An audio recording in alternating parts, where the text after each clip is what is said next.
Dear students, आज मैं fourth same mechanical engineering के लिए हाइड्रोलिक्स एंड न्यूमेटिक्स का चैप्टर 2 सेकेंड चैप्टर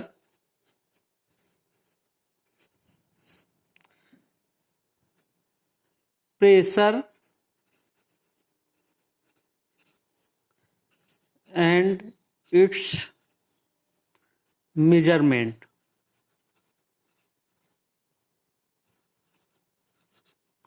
यानी इस चैप्टर में आज हम आपको प्रेशर और दाब एवं उसका मापन ये इस वीडियो लेक्चर में आपको इस पर डिस्कशन किया जाएगा। इस पर आज हम आपको यही चीज पढ़ाएंगे। तो देखो, व्हाट इज प्रेशर। तो प्रेशर में पहले हाइड्रोलिक्स में दो चीज होती है। सबसे पहले एक चीज होती है टोटल प्रेशर, एक होती है टोटल प्रेशर और एक होता है सिर्फ प्रेशर यानी संपूर्ण दाब, और एक होता है दाब। तो हाइड्रोलिक्स में ये दो चीज आपको समझनी पहले अलग अलग क्लियर। देखो, संपूर्ण दाब क्या होता है कि जब कोई द्रव किसी बर्तन में या किसी वेसल में रखा जाता है तो वो अपने भार के कारण, यानी जो उसका भार होता है द्रव का भार, और द्रव का भार किस पर डिपेंड करता है, उसके अपेक्षिक भार पर। तो उस द्रव का जो भार होता है अपने उस भार के कारण कॉन्टैक्ट सरफेस पर प्रेशर फोर्स अप्लाई करता है, फोर्स। तो द्रव के द्वारा सतह पर लगाया गया, अपने भार के कारण लगाया गया कुल दाब बल को ही संपूर्ण दाब यानी टोटल प्रेशर कहते हैं। यानी द्रव के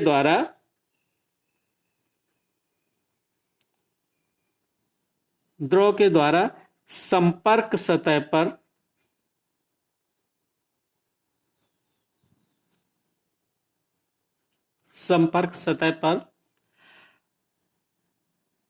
अपने भार मतलब कैपिटल डब्ल्यू भार के कारण लगाया गया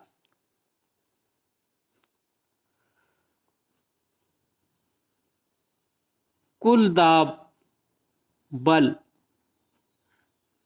यानी प्रेशर फोर्स, लगाया गया कुल दाब बल टोटल प्रेशर कहलाता है।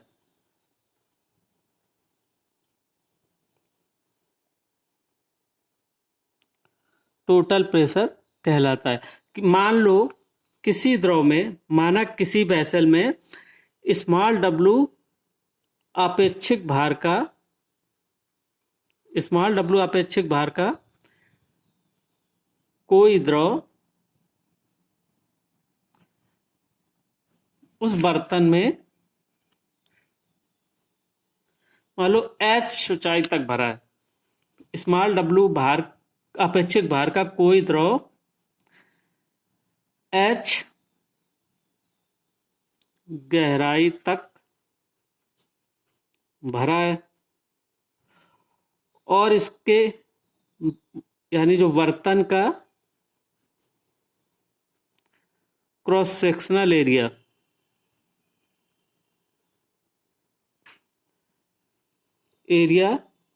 मान लो है A, cross sectional area A है। तो भरे द्रव का भार बराबर कितना होगा, द्रव का भार W equal to small w into volume. ठीक है, ये हमने अभी प्रॉपर्टी में आपको पढ़ा था कि small w equal to weight per unit volume यानी कैपिटल W अपॉन V। तो कैपिटल W, तो यहां वॉल्यूम क्या होगा, एरिया इंटू गहराई। तो जो टोटल प्रेशर होगा, टोटल प्रेशर यानी संपूर्ण दाब, इस द्रव के द्वारा इस सतह पर लगाया गया संपूर्ण दाब, और इसको हम कैपिटल P से रिप्रेजेंट करते हैं, इक्वल टू कैपिटल W। इसको हम कह सकते हैं small w into A into H। ठीक, तो ये संपूर्ण दाब होता है और इसकी इकाई क्या होगी, ये होगी न्यूटन। यानी संपूर्ण दाब इज द प्रेशर फोर्स या वेट के अकॉर्डिंग लगता है, तो यूनिट इसकी क्या होगी, न्यूटन। ठीक है, तो टोटल प्रेशर यानी संपूर्ण दाब एक बल है। कौन सा बल, जो कि द्रव अपने भार के कारण किसी सतह पर लगाता है, तो उसको कहते हैं हम टोटल प्रेशर, और इसको हम कैपिटल पी से रिप्रेजेंट करते हैं, और इसकी इकाई क्या होगी, न्यूटन। अब दूसरी चीज आती है आपकी इंटेंसिटी ऑफ प्रेशर।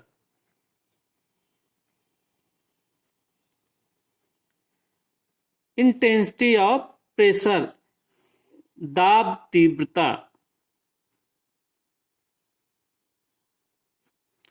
और इसको सिर्फ हम प्रेशर कह सकते हैं।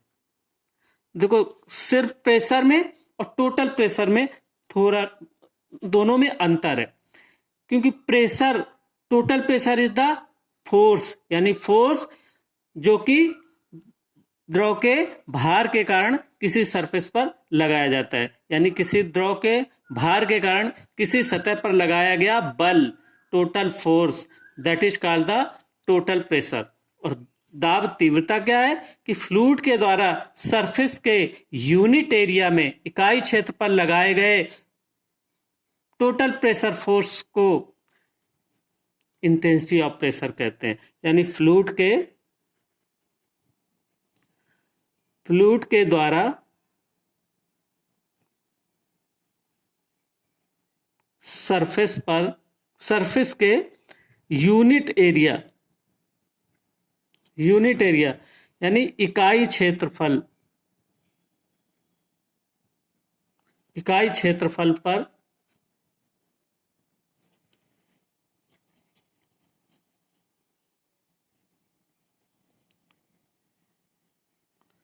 लगाया गया दाब बल, फ्लूइड के द्वारा सरफेस के यूनिट एरिया में लगाया गया दाब बल, intensity of pressure, intensity of पर लगाए गए दाब बल को इंटेंसिटी ऑफ प्रेशर कहते हैं। ठीक है, कि भार के कारण जो टोटल प्रेशर फोर्स लगाया जाता है उसको तो संपूर्ण दाब कहते हैं, और उस फ्लूइड के द्वारा इसके यूनिट एरिया में लगाए गए दाब को, टोटल प्रेशर फोर्स को हम कहते हैं इंटेंसिटी ऑफ प्रेशर। यानी इसको हम स्मॉल पी से रिप्रेजेंट करते हैं, तो इसे स्मॉल पी से प्रदर्शित करते हैं। और small P equal to total pressure force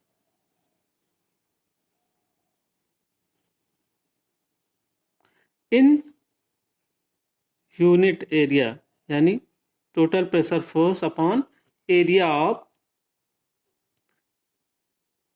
surface, यानी that is equal to capital P upon A, क्योंकि हमने जो द्रव भरा था किसी बर्तन में उसका हमने area of cross section A माना है।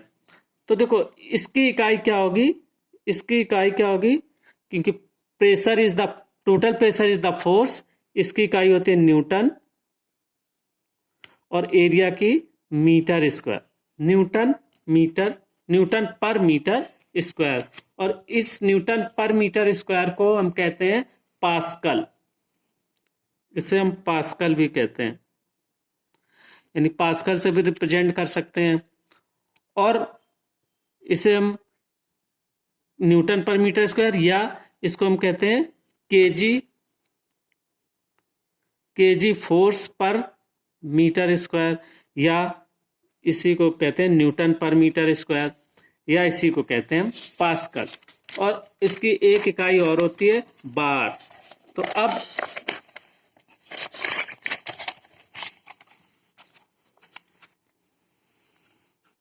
देखो, अब नेक्स्ट चीज आती है इसमें दाब शीर्ष, यानी प्रेशर हेड।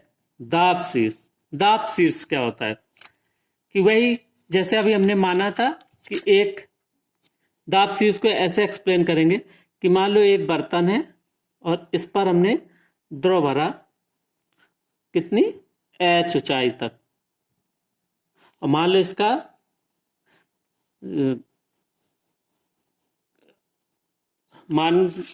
हम ये मानते हैं कि मान लो ये चीज है कि माना किसी बर्तन में स्मॉल w अपेक्षित भार का द्रव h गहराई तक भरा है। बर्तन की तली का क्षेत्रफल मान लो a मीटर स्क्वायर है। तो specific weight small w equal to कुल भार बटे आयतन। तो इसका भार कितना हो जाएगा? इसका भार बर्तन में भरे द्रव का कुल भार कैपिटल W इक्वल टू क्या होगा? आपेक्षिक भार इंटू आयतन। आयतन क्या होगा? Small w into area into गहराई। तो स्मॉल w है इंटू एच। तो तली पर कुल दाब कितना होगा? W के बराबर। तो तली की दाब तीव्रता कितनी होगी? कैपिटल P अपॉन A, यानी कुल दाब बल बटे क्षेत्रफल। तो small w A into H upon A। तो small p equal to small w into H. तो h equal to p upon small w। तो हम जानते हैं कि एक ही द्रव के लिए अपेक्षित भार w का मान कांस्टेंट होता है, क्योंकि ये प्रॉपर्टी है। अतः दाब तीव्रता द्रव की गहराई के समानुपाती होती है, यानी हम जितना गहरे जाते जाएंगे दाब तीव्रता उतनी बढ़ती जाएगी, यानी प्रेशर जो है, प्रेशर का मान उतना ही बढ़ता जाता है। कि यानी जितने, यही हाइड्रोस्टैटिक का फंडामेंटल, पहला फंडामेंटल है कि किसी भी बिंदु पर प्रेशर उसकी गहराई के समानुपाती होता है। ठीक है, क्योंकि स्मॉल w उस कांस्टेंट होता है, तो यानी p equal to small w into H. तो अब h बराबर p अपॉन स्मॉल w, और इसको हम मीटर में व्यक्त करेंगे किसी भी द्रव के, यानी पानी के या जो भी है। तो हम जानते हैं कि एक ही द्रव के लिए अपेक्षित भार स्मॉल w का मान निश्चित रहता है, अतः दाब तीव्रता द्रव की गहराई के समानुपाती होती है। अतः किसी बिंदु पर प्रेशर यानी इंटेंसिटी ऑफ प्रेशर जब ऊंचाई के पदों में व्यक्त किया जाता है, तो द्रव की इस ऊंचाई को ही प्रेशर हेड कहते हैं। यानी प्रेशर हेड क्या होता है कि जब किसी बिंदु पर दाब तीव्रता को उसकी ऊंचाई के पदों में व्यक्त किया जाता है, तो द्रव की इस ऊंचाई को ही दाब तीव्रता, दाब शीर्ष यानी प्रेशर हेड कहते हैं। कि यानी उस बिंदु पर जितना दाब तीव्रता होगी उसी के अनुसार वो डिस्टेंस शो करेगा, कॉलम शो करेगा उसका। तो इसको हम कॉलम भी कहते हैं। तो अब देखो इन दाब तीव्रता को, यानी अगर हम प्रेशर कांस्टेंट माने P, किसी द्रव की स्पेसिफिक वेट स्मॉल w है, तो मान लो ये H1 गहराई पर, ठीक। तो सेम प्रेशर इंटेंसिटी के लिए अगर हम इसको दूसरे द्रव के में बदलने जाएं, दूसरे द्रव के हेड में बदलें, तो small w2 into H2, small w3 H3, यानी इस फार्मूले से हम एक द्रव के हेड को दूसरे हेड में कन्वर्ट कर सकते हैं। जैसे सपोज पानी का अपेक्षित भार 1000 है, और मान लो 2 न्यूटन पर मीटर स्क्वायर वहां की दाब तीव्रता है, तो पानी द्वारा जो तय किया गया हेड होगा H equal to 2 upon 1000 into 9.81 metre. दूसरा द्रव होगा तो उस द्रव की जो अपेक्षित भार होगा उसके हिसाब से उसके कॉलम में कन्वर्ट हो जाएगा, यानी स्मॉल w1 H1 बराबर स्मॉल w2 H2। तो इस तरीके से प्रेशर हेड, प्रेशर इंटेंसिटी को कांस्टेंट मानते हुए एक द्रव के हेड को दूसरे द्रव के हेड में हम बदल सकते हैं। यानी H बराबर होता है P अपॉन स्मॉल w, तो P कांस्टेंट रखें तो स्मॉल w1 H1 बराबर स्मॉल w2 H2। इस तरीके से एक हेड को दूसरे हेड में कन्वर्ट कर सकते हैं। तो ये अब नेक्स्ट आती है वायुमंडलीय दाब, एटमॉस्फेरिक प्रेशर। देखो जहां भी हम रहते हैं वायुमंडल, तो उसके कारण भी कुछ दाब लगता है। तो जैसे अनफ्लूइड, जो भी अनफ्लूइड की तरह वायु भी अपने भार के कारण सभी वस्तुओं पर दाब बल लगाती है। यानी हम जैसे पृथ्वी पर रह रहे हैं तो यहाँ पर गैसेज हैं, एयर है, तो ये एयर अपने सारे वस्तुओं पर समान रूप से दाब बल लगाती है। और वायु पृथ्वी की सतह के इकाई क्षेत्रफल पर जितना दाब लगाती है, यानी ये एरिया वही। अब दाब क्या होता है, देखो ये टोटल प्रेशर फोर्स लगाती है। जैसे कोई फ्लूइड बर्तन में भरते हैं तो फ्लूइड अपने भार के कारण उस पर प्रेशर फोर्स लगाता है। इसी तरीके से एयर जो होती है वो वायुमंडल जो एयर जो होती है वो भी अपने भार के कारण सब वस्तुओं पर दाब बल लगाती है। तो उस वायु के द्वारा पृथ्वी की सतह के यूनिट एरिया पर जितना प्रेशर फोर्स लगाया जाएगा उसे हम कहते हैं एटमॉस्फेरिक प्रेशर। तो एटमॉस्फेरिक प्रेशर का मान कितना होता है? नॉर्मली जो technical atmospheric pressure 1 atmospheric pressure equal to 76 centimetre of mercury column. Column मतलब प्रेशर हेड अगर हेड पता है तो फिर हमें तो मरकरी का हेड। अब मरकरी का हेड कैसे निकालेंगे? तो मरकरी की स्पेसिफिक ग्रेविटी होती है 13.6। अगर उसकी स्पेसिफिक ग्रेविटी 13.6 तो उसका अपेक्षिक भार हो जाएगा small w 13.6 into standard liquid जो पानी है यानी 1000 इंटू 9.81। तो वहां का वायुमंडलीय दाब P का मान निकल आएगा। तो ये P का मान कितना निकला? 10.135 इंटू 10⁴ न्यूटन पर मीटर स्क्वायर। कैसे कि 76 ऑफ मरकरी कॉलम यानी H बराबर 76 सेंटीमीटर ऑफ मरकरी, यानी ये मरकरी है। तो मरकरी को अब हमें मरकरी का स्पेसिफिक ग्रेविटी होती है 13.6। देखो अभी हमने पिछले कैलकुलेशन में आपको न्यूमेरिकल बताए थे पिछले लेक्चर में कि प्रॉपर्टीज के आंसर कैसे करते हैं। तो देखो अब मरकरी का हमें स्मॉल w निकालना है, अपेक्षिक भार।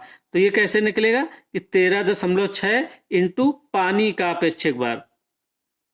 पानी को स्टैंडर्ड लिक्विड लेते हैं तो ये हो गया 13.6 इंटू 1000 इंटू 9.81। तो ये हो गया। तो अब H ये है तो स्मॉल p यानी प्रेशर वायुमंडलीय दाब कितना हो गया? Small w into H। Small w है 13.6 इंटू 1000 इंटू 9.81 और इंटू 76 सेंटीमीटर है तो इसको मीटर में बदलेंगे इंटू इतने मीटर। तो ये वैल्यू जब कैलकुलेट करेंगे तो निकल के आएगी 10.135 इंटू 10⁴ न्यूटन पर मीटर स्क्वायर या पास्कल। ठीक है, तो ये वायुमंडलीय दाब को ऐसे कैलकुलेट करेंगे। अगर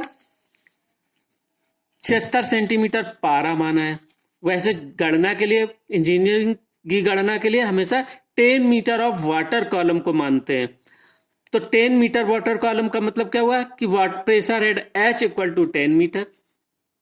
प्रेशर क्या हो जाएगा? P equal to small w into H। अब स्मॉल w हमने चूंकि वाटर कॉलम ही लिया है तो वाटर का स्मॉल w कितना होगा कि 1000 इंटू, अब G का मान हम 9.81 की जगह 10 ही ले लेते हैं। तो 1000 इंटू 10 इंटू 10, इसका मतलब 10 जो होती है उसकी H, तो क्या हो गया 10⁵ न्यूटन पर मीटर स्क्वायर या पास्कल। तो एक टेक्निकली वायुमंडलीय दाब 1 technical atmospheric pressure equal to 10⁵ pascal. ये मोस्टली कैलकुलेशन में इसी को हम लेते हैं कि वो एक तकनीकी वायुमंडलीय दाब कितने के बराबर होता है? 10⁵ पास्कल। ठीक है, अब देखो हम अब जितने भी प्रेशर मेजर किए जाएंगे, अब देखो प्रेशर को, अब एक ये भी इंपॉर्टेंट चीज है याद रखना है आपको अच्छे से कि what are the pressure scale. कि देखो हम प्रेशर जो भी हम मेजरिंग डिवाइस आगे डिजाइन करेंगे तो स्केल में तो नापेंगे कि क्या स्केल रखना है, प्रेशर कैसे नापते हैं। तो देखो इसका स्केल कैसे लेते हैं कि देखो बेस हम लेते हैं वायुमंडल कि जहां भी हम रहते हैं तो यहाँ एयर के कारण सभी वस्तुओं पर वायुमंडलीय दाब तो लगता ही लगता है ना। और वायुमंडलीय दाब लगभग कितना होता है? 10⁵ पास्कल, यानी 10 मीटर ऑफ वाटर कॉलम या 76 सेंटीमीटर ऑफ मरकरी कॉलम, या तो उसका वैल्यू होगी 10.135 इंटू 10⁴।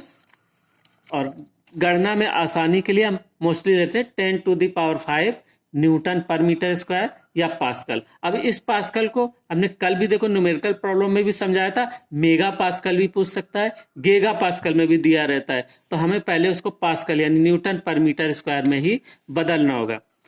तो अब देखो जो प्रेशर स्केल्स होते हैं, जो भी प्रेशर स्केल हैं, 3 प्रेशर स्केल होते हैं।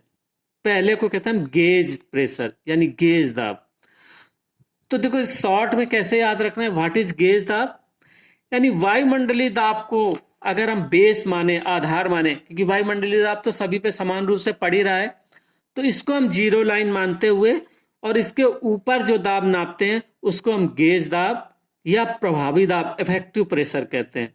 क्योंकि इफेक्टिव प्रेशर क्या होगा, जो भी हम इक्विपमेंट डिजाइन करेंगे, ये वायुमंडलीय दाब तो सभी पे समान पड़ रहा है, अब इसके ऊपर इसमें कितना दाब है, इस गैस जो भी कोई लिक्विड है या फ्लूइड है, तो उसमें अब कितना दाब है, तो उसको कहते हैं गेज दाब। यानी वायुमंडलीय दाब को बेस मानते हुए, शून्य मानते हुए, उसके ऊपर जो दाब नापा जाए that is called the gauge pressure. दूसरा होता है वैक्यूम प्रेशर यानी निर्वात दाब। तो इसको कहते हैं वायुमंडलीय दाब से को आधार, इसमें भी आधार जो होता है वायुमंडलीय दाब ही होता है, एटमॉस्फेरिक प्रेशर को आधार मान के और उसके नीचे की ओर नापा जाने वाला दाब निर्वात दाब या सक्शन प्रेशर कहलाता है। देखो अभी आपने थर्मल इंजीनियरिंग पढ़ी होगी, आईसी इंजन वगैरह, तो वहां पर कहते हैं ना कि सक्शन डेवलप होता है, चूषण। कैसे सक्शन, पार्शली वैक्यूम क्रिएट होता है, यानी वहां पर हम वैक्यूम प्रेशर को क्रिएट करते हैं। कैसे कि वायुमंडलीय दाब से कम, यानी सिलेंडर के अंदर जब प्रेशर वायुमंडलीय दाब से कम होगा तो एटमॉस्फेरिक प्रेशर उसमें सक करेगी, जैसे डीजल इंजन के केस में आप पढ़ते थे, तो उसी को कहते हैं वैक्यूम प्रेशर। यानी वायुमंडलीय दाब को आधार माने और उससे नीचे निगेटिव जो प्रेशर मेजर करते हैं that is called the vacuum pressure. अब नेक्स्ट आता है, तीसरा होता है एब्सोल्यूट यानी परम दाब। एब्सोल्यूट, एब्सोल्यूट का मतलब कि एब्सोल्यूटली जीरो, ना वायुमंडलीय दाब ना कोई दाब, परम शून्य दाब हो और उसके ऊपर जितना भी दाब नापा जाए उसको हम कहते हैं एब्सोल्यूट प्रेशर। तो देखो जैसे मान लो ये, अब देखो एक चित्र हम आपको दिखा रहे हैं कि ये मान लो एक लाइन है, ये लाइन है, ये एक जीरो लाइन है, जीरो लाइन, और ये है वायुमंडलीय लाइन। सपोज इतना प्रेशर जो होता है, मान लो ये वायुमंडलीय दाब। अब हमने अगर इसको आधार माना शून्य, तो इसके ऊपर जो प्रेशर मेजर करेंगे that is called the gauge pressure. तो इस गेज प्रेशर को अगर हम एब्सोल्यूट प्रेशर में कन्वर्ट करेंगे तो क्या आएगा, एब्सोल्यूट प्रेशर इक्वल टू वायुमंडलीय दाब प्लस गेज प्रेशर, यानी जितना वहां का वायुमंडल का दाब है वो और उसमें गेज प्रेशर जोड़ दें तो that is called the absolute pressure. और मान लो वायुमंडलीय दाब से नीचे दाब है कि जो कि नेगेटिव गेज प्रेशर है, तो उसका एब्सोल्यूट प्रेशर क्या होगा कि वायुमंडलीय दाब minus vacuum pressure equal to absolute pressure. तो इसका मतलब एब्सोल्यूट प्रेशर को हम दो तरीके से बता रहे हैं कि gauge pressure plus atmospheric pressure that is absolute pressure. अगर कहीं गेज प्रेशर नापा गया है तो उसको एब्सोल्यूट में बदलना है, तो absolute pressure equal to gauge pressure plus atmospheric pressure, और absolute pressure equal to atmospheric pressure minus vacuum pressure. ठीक, तो ये प्रेशर के स्केल हैं। तो अब नेक्स्ट लेक्चर में हम आपको बताएंगे अब प्रेशर मेजरिंग डिवाइसेस, यानी how pressure can be measured, यानी प्रेशर को मेजर कैसे करते हैं, कौन कौन सी डिवाइसेस से मेजर करते हैं, यानी प्रेशर हेड के कॉलम में मेजर करें या डायरेक्टली न्यूटन पर मीटर स्क्वायर में मेजर करें, तो कौन कौन सी डिवाइसेज होती हैं। ये सारा डिस्कशन आगे के चैप्टर में हम आपका, आगे के लेक्चर में आपको यही बताएंगे कि कैसे हम आपको प्रेशर मेजर कर सकते हैं, चाहे गेज प्रेशर मेजर करना हो चाहे वैक्यूम प्रेशर मेजर करना हो। तो ये हम मेजरिंग डिवाइस अगले लेक्चर में बताएंगे। आज के लेक्चर में केवल इतना ही। आप इस वीडियो को देखने के बाद कमेंट सेक्शन में अपनी उपस्थिति जरूर दर्ज कराएं। Thank you.